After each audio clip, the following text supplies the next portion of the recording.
Salam dalam kasih Kristus. Salam jumpa lagi di channel ini. Ada dua fakta yang kita temukan dalam kehidupan bergereja. Fakta yang pertama, adanya pertengkaran, adanya perselisihan di dalam tubuh gereja antar anggota jemaat, bahkan antar pelayan Tuhan. Fakta yang kedua, adanya konflik, adanya sengketa di dalam tubuh gereja. Apa sesungguhnya yang menjadi penyebab semuanya ini? Mari kita belajar dari kitab Yakobus pasal 4 ayat 1 sampai ayat yang ke-10.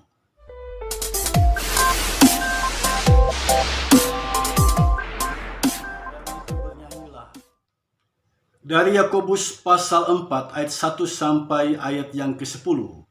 Saya akan membacakan ayat 1 bagi kita semua. Demikian bunyinya. Dari manakah datangnya sengketa dan pertengkaran di antara kamu? Bukankah datangnya dari hawa nafsumu yang saling berjuang di dalam tubuhmu? Dari ayat 1 ini jelas bagi kita bahwa sengketa dan pertengkaran yang terjadi di dalam tubuh gereja itu bersumber dari hawa nafsu. Penyebabnya adalah hawa nafsu. Jika kita menggali lebih dalam lagi, kata sengketa di sini diterjemahkan dari sebuah kata dalam bahasa Yunani, polemoi, artinya perselisihan. Dan kata pertengkaran di sini diterjemahkan dari sebuah kata dalam bahasa Yunani, makai, artinya konflik. Jadi ada dua hal yang sedang dihadapi oleh penulis kitab Yakobus, yaitu perselisihan dan yang kedua, konflik. Nah, saudara sekalian, penyebabnya jelas disebutkan di sini, yaitu hawa nafsu. Pertanyaan bagi kita adalah, apa hawa nafsu itu? Jika kita melihat teks Alkitab berbahasa Yunani, kata hawa nafsu diterjemahkan dari sebuah kata dalam bahasa Yunani, yaitu hedonon. Dari kata hedonon ini muncul kata hedonisme, sebuah paham atau gerakan yang mengejar kenikmatan duniawi untuk kesenangan diri sendiri. Nah, saudara sekalian, kalau begitu bagaimana kita menjelaskan tentang hawa nafsu ini? Hawa nafsu ini sesungguhnya adalah keinginan yang kuat untuk memuaskan diri sendiri. Misalnya keinginan berkuasa, keinginan untuk diakui, keinginan untuk dihormati, keinginan untuk dihargai, keinginan untuk mendapatkan kedudukan, keinginan untuk mendapatkan posisi dalam kehidupan bergereja. Semua keinginan yang semacam ini itu adalah hawa nafsu. Jadi keinginan yang kuat untuk memuaskan diri sendiri, itulah hawa nafsu. Itu yang pertama. Yang kedua, jika kita melihat ayat yang kedua, hawa nafsu yang dimaksud oleh kitab Yakobus ini adalah iri hati. Nah, apa itu iri hati? Iri hati adalah perasaan tidak senang atas pencapaian orang lain. Dia ingin memiliki apa yang telah dicapai oleh orang lain itu, tetapi tidak bisa memilikinya karena dia tidak punya keunggulan untuk memiliki apa yang dimiliki oleh orang lain. Nah, keinginan untuk memiliki itu begitu kuat, dan ketika keinginan itu tidak tercapai atau tidak terpenuhi, muncullah pertengkaran, muncullah perselisihan, muncullah konflik dengan sesama. Yang menarik kemudian dalam bagian Alkitab kita saat ini, ternyata hawa nafsu itu juga memasuki ranah doa kita. Sehingga doa kita dalam ayat 3 disebutkan, kamu tidak menerima apa-apa karena kamu salah berdoa. Seseorang yang dikuasai oleh hawa nafsu, dia pasti salah berdoa.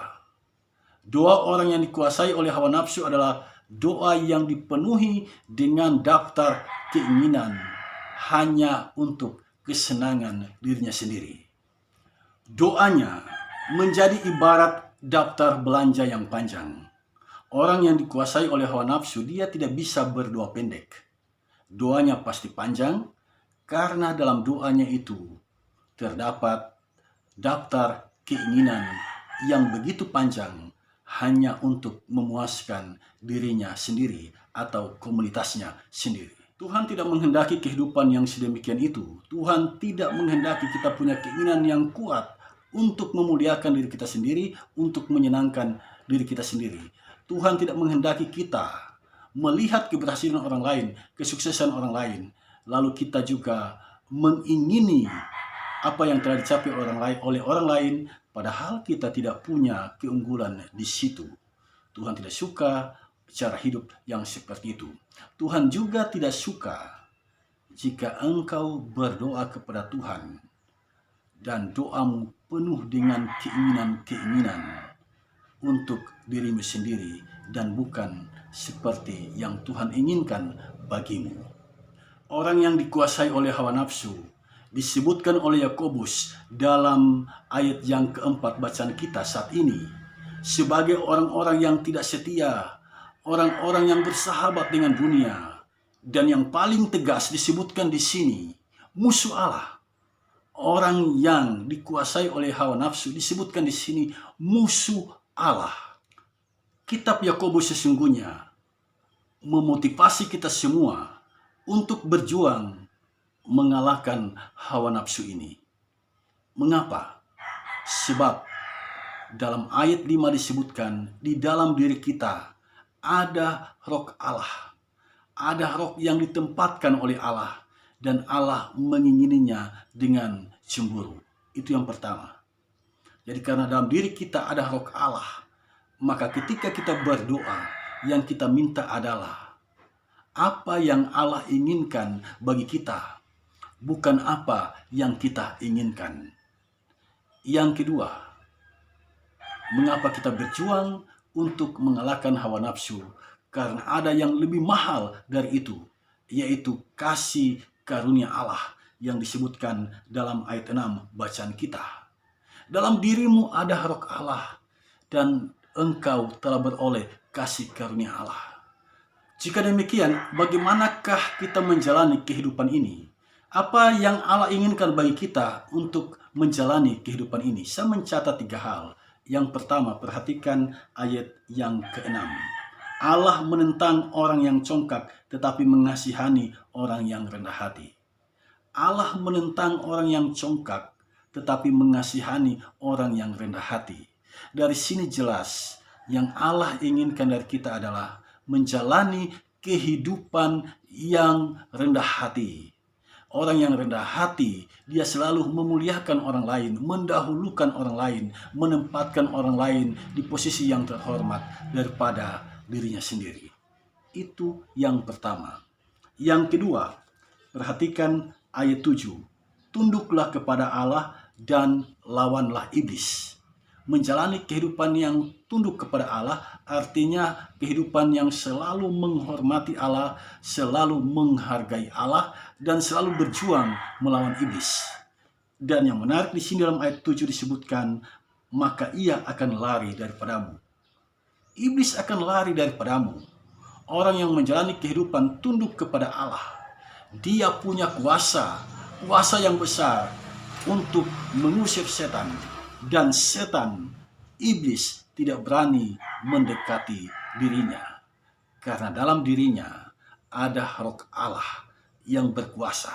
Dan roh Allah itu tetap diam dalam dirinya ketika dia menjalani kehidupan tunduk kepada Allah. Itu yang kedua. Yang ketiga, perhatikan ayat 8 dan 9. Mendekatlah kepada Allah dan ia akan mendekat kepadamu. Tahirkanlah tanganmu, sucikanlah hatimu, sadarlah kemalanganmu, berdukacitalah, merataplah, ganti tawamu dengan ratap dan sukacitamu dengan dukacita. Jadi yang ketiga adalah bertobat. Tidak ada manusia yang luput dari salah.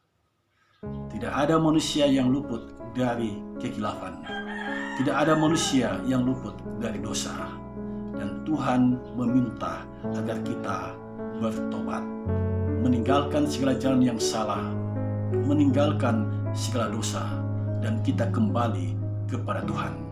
Jika kita menjalani kehidupan yang tunduk sepenuhnya kepada Allah, kehidupan yang rendah hati, kehidupan yang sadar dosa, maka kita diberikan kemampuan oleh Yang Maha Kuasa untuk mengalahkan hawa nafsu yang senantiasa berjuang di dalam diri kita.